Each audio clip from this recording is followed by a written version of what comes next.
Hi everyone, it's Brittany here with Alinari Experience, and for today's tip, we are going to talk about leeches. So leeches are pretty common down here in the Peruvian Amazon jungle, especially during the wet season when the river is really tall.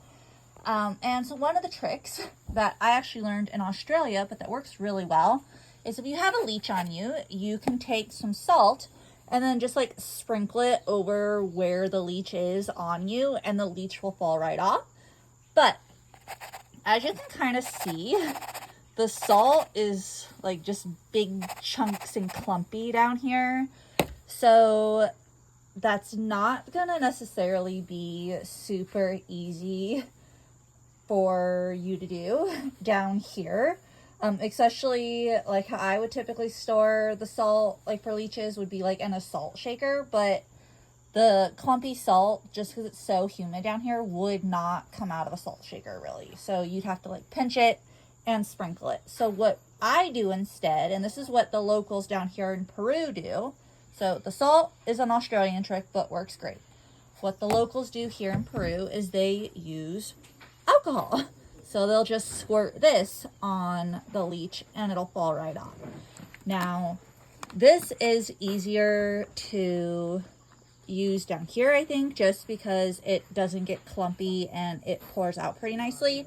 Not necessarily in this container. It doesn't pour out really well. You can see it's a big opening. So what I did to get the leeches off of Alex, I put it in a container like this.